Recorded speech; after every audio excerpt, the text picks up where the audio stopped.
bientôt. Jésus revient bientôt. Ne remarquez-vous pas?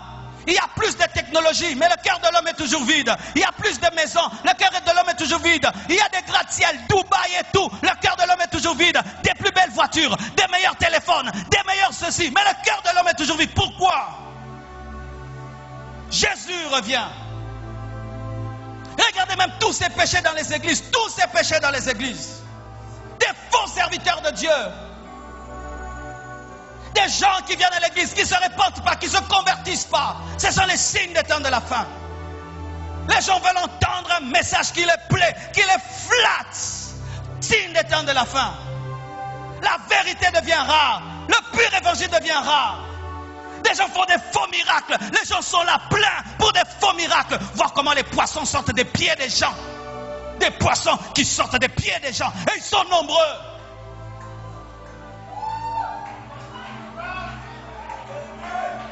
Des signes des temps de la fin. Église. Et si vous êtes là, car il est possible d'être dans une église locale, mais de ne pas être dans le corps du Christ. Il est possible d'être membre de l'église Compassion, d'avoir une carte de membre, mais Dieu ne te connaît pas. Je parle ici aux vrais chrétiens.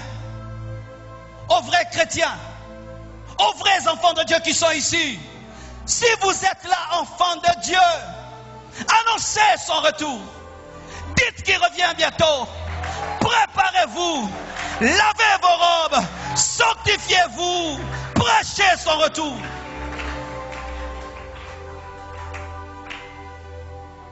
Si la première église a reçu l'onction le jour de la Pentecôte, il y a une onction plus grande qui va venir sur la dernière église, qu'on appelle la pluie de l'arrière-saison, qui sera plus forte et plus grande, car nous devons avoir la puissance.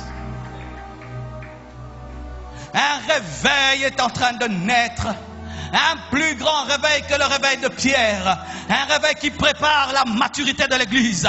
Car Jésus-Christ ne peut enlever une église qui n'est pas mature. Et c'est un réveil puissant qui est en train de venir, afin de préparer l'église au retour de Jésus.